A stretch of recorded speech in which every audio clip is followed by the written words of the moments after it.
Bueno, buenas tardes, buenas noches, buenos días. Buenas las tengan todos ustedes. Estamos otra vez aquí los dos loquitos de ni bien ni mal, sino todo lo contrario, dispuestos a comentar todo lo que ocurre en la realidad boliviana. Y en estos días ocurrió una cosa muy rara. El año escolar que había cancelado el ministrito Víctor Hugo Cárdenas, pues ya no está clausurado porque dijo la Sala Constitucional de la Paz que siempre no. Y bueno, aquí juntito a mí está el doctor Rogelio Maita, que nos va a explicar qué fue lo que pasó. Doctor. Bueno, antes saludos, Lucho, y saludos a todos quienes nos escuchan o nos ven. El 2 de agosto, Luis, un día antes de que se inicien los bloqueos últimos, apareció el ministro Núñez diciendo que el año escolar estaba clausurado sin más. Eh, Se ha argumentado mucho desde que no había la tecnología para las clases a distancia, a través del Internet, ¿no?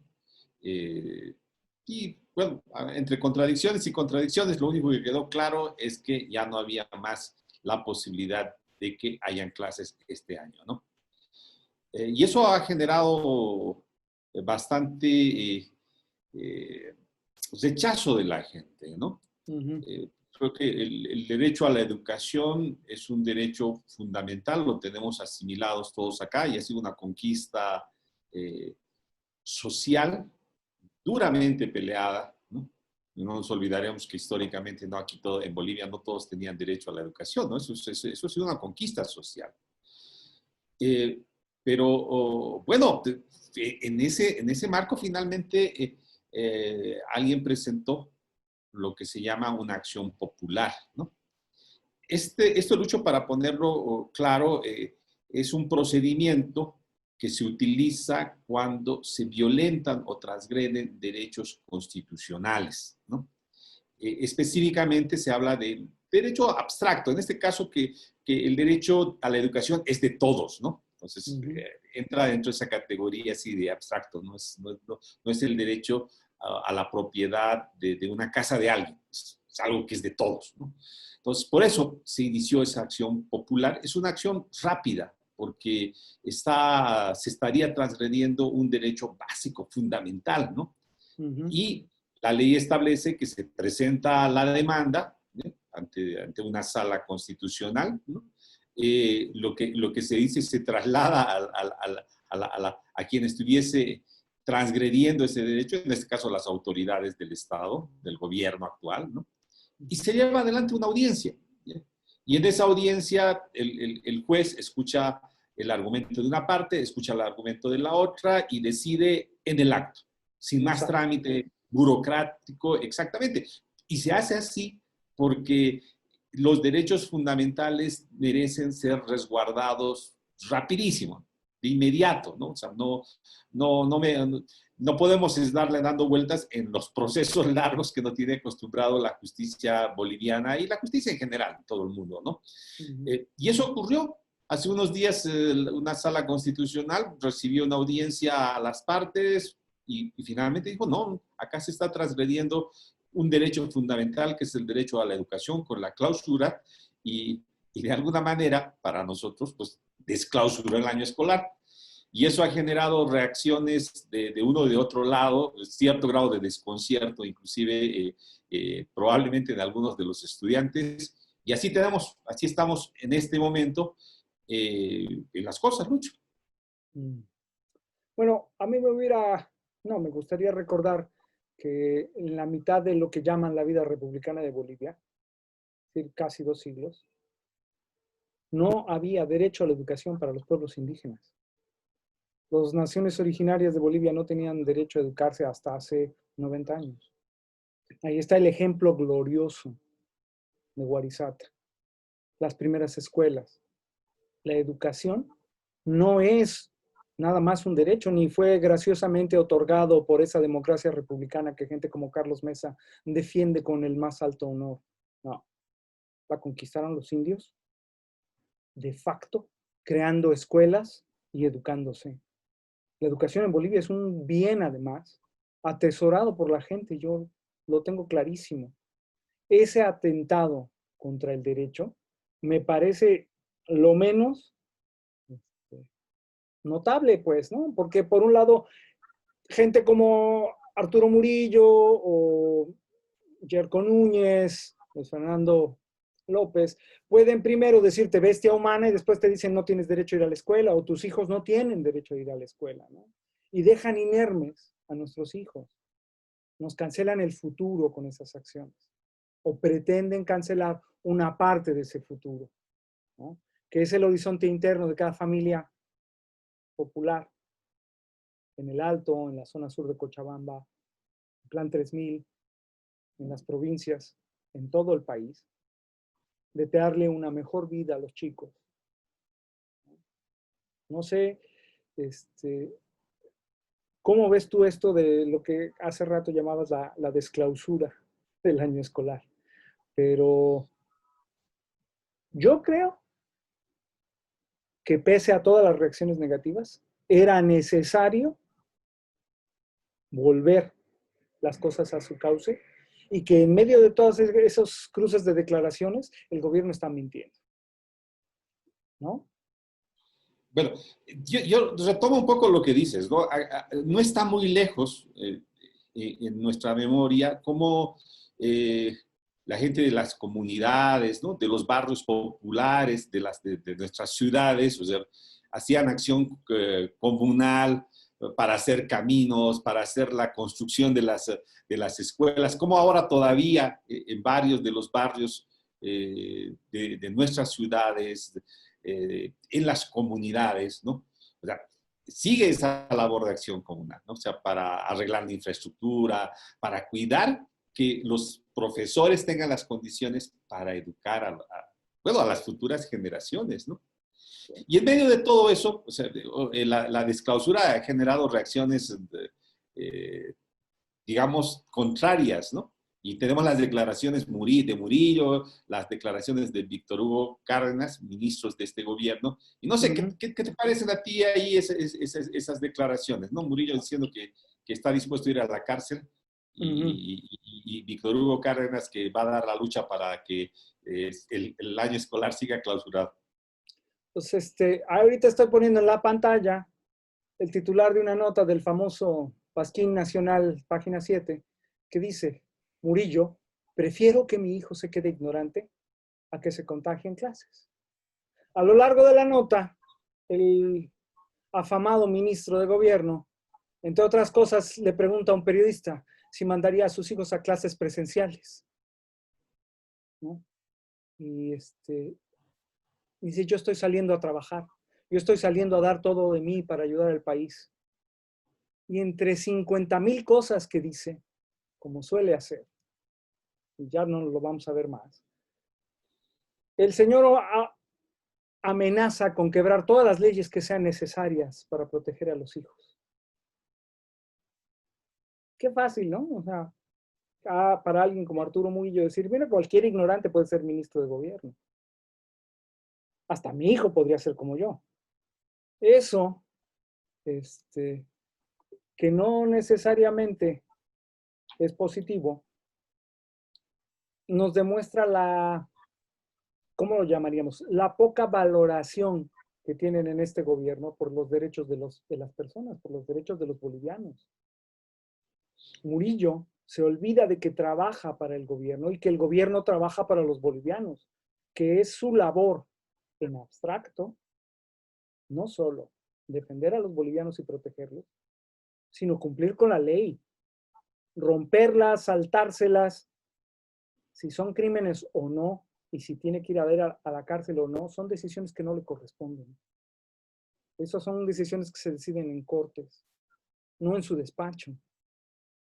A mí Murillo, como siempre, me está demostrando que el racismo fundamental con el que mandó matar en diciembre y enero, en diciembre pasado, sigue intacto, ¿no? De Cárdenas no me gustaría mucho hablar porque Pues queda claro que no necesariamente siendo indio y yendo a la escuela, pues eres inteligente y mucho menos honesto. Y la muestra es él, ¿no? Que entre otras cosas, en vez de responder a lo que el ministro de la Sala Constitucional de la Paz decreta o resuelve, se queja del MAS y acusa a 50,000 funcionarios que no están ahí. En fin, yo no sé si tú chequeaste lo que dijo el doctor Israel Campero, que si eso no es del MAS me tiene ahorita sin cuidado, pero lo que mencionó al respecto de lo que él resuelve es clave. ¿Tú lo tienes por ahí ahorita? ¿Por qué no cuentas? ¿Por qué no nos refrescas un poco la memoria? Dale. Ah, qué gracioso me pareces, doctor. No, Campero, con tantos ataques personales y acusaciones de masismo y de ser el ayuco de Héctor Arce, ojalá que no fuera. Lo que sí deja claro es que él jamás dijo que volvíamos a clases presenciales. Él dijo que lo que había que hacer era retomar el año escolar y el gobierno estaba de alguna manera en la posición de reconsiderar y reconstituir los recursos necesarios para garantizar el año escolar, la educación de los niños, ¿no? Cosa que, por cierto, el ministerio a cargo de Víctor Hugo Cárdenas dijo que no tienen recursos para hacer, ¿no? Para variar, no hay plata. Otra vez, y lo volvemos a decir desde aquí, para comprar respiradores con el triple del precio nominal, que no sirven y que se pierden, hay plata. Para viajar, hay plata. Para sueldazos y liquidaciones en Entel, hubo plata. Para generar recursos digitales que no dejen retrasados en conocimientos a los niños de Bolivia, según Víctor Hugo Cárdenas no hay. Yo no sé cómo estás valorando tú. No, pues que la clausura del año escolar ha sido una salida fácil para el gobierno, ¿ya? Irresponsable, ¿ya? Y que genera discriminación y tiene fundamentos racistas. O sea, hay que verlo así de claro, ¿no? O sea, el momento que se clausura el año escolar y luego con todos los malabarismos que han hecho las autoridades para tratar, o han dicho para tratar de explicarlo, en concreto teníamos que quienes están en colegios privados y tienen la posibilidad económica de pagar, pues bueno, han seguido con las clases virtuales, ¿ya? Y siguen estudiando, qué bien por eso, pero en detrimento de otro sector de la sociedad, de los grandes sectores, ¿ya? De Bolivia, de bolivianos y bolivianas que se ganan el pan día a día y que no tienen la plata pues para hacer eso, ¿no? Y entonces sus hijos, ¿ya? Están en inferioridad de condiciones. ¿Cómo van a tomar los exámenes de admisión a la universidad? ¿Ya? En el año le van a repetir la nota del trimestre pasado, ¿no? Uh-huh. Alegremente. Y le dan una palmadita en la espalda, le dicen, no te preocupes, no estás perdiendo el año, ya. Te estamos promoviendo al siguiente curso así, de buenitos. Y eso es un engaño. Eso es un engaño y eso te está generando una brecha que ahorita puede parecernos hasta insignificante, pero en el correr de los años va a tener su peso. Una generación de bolivianos y bolivianas que tratan que acuden a la educación pública, pues están quedando desguarnecidos, así de sencillo, ¿ya? Y así de fácil, ¿no? Y nos los hacen de la forma más desvergonzada ante nuestros propios ojos, ¿no? Con el mayor cinismo del mundo. Y eso no podemos dejarlo pasar. Por eso la indignación de la gente tiene absolutamente coherencia. Por eso en los puntos de bloqueo se reclamaba la educación, entre otras cosas. Por eso en las calles, en las conversaciones, hay indignación contra este gobierno. No solamente nos está robando la plata con lo que decías en el tema de respiradores, de toda la corrupción. Adicionalmente, nos están quitando la educación y en esa medida nos están menguando, nos están quitando cosas en el futuro también. Entonces, habría que aclarar muchas cosas, pero una es el fallo de la Sala Constitucional de La Paz no repuso las clases presenciales. El gobierno debería tener los recursos, no solo para retomar el año escolar, sino para garantizar la educación virtual de toda la niñez boliviana. ¿Qué le decimos a la gente? Pues yo sí le diría, señora, señor, se vale quejarse, no renuncien jamás a un derecho tan fundamental como ese. Qué bueno que se quejaron en los bloqueos, qué bueno que se demanda, qué bueno que están enojados, porque al final, doctor, pues si Arturo Murillo quiere que sus hijos sean ignorantes, pues allá él, ¿no? O sea, Bolivia, país generoso, cualquier ignorante puede ser ministro de gobierno, allá él. Quizá, si fueran un poco más educados, serían más sensibles. Y no esa bola de matones maleducados que suelen ser cada día en conferencias de prensa, en medios, ¿no? ¿Qué nos dices para cerrar vos? Bueno, ya como para cerrar, creo que queda clarísimo. Lo repetimos una vez más. No podemos renunciar al derecho a la educación y no podemos permitir que el Estado evada su responsabilidad de resguardar ese derecho, de viabilizarlo, concretarlo. No podemos permitírselo. El fallo constitucional ha abierto una puerta, hay que estar pendientes, hay que exigir que el Estado pues, haga su trabajo, se inventará formas, medios para que la educación continúe. Lo han hecho en otros países con creatividad, imaginación e inteligencia. Y este gobierno ahora no puede evadir su responsabilidad. Bueno, antes de cerrar, nada más voy a diferir, porque si hay que hacerlo con inteligencia, pues estamos fritos con este gobierno, pues sí.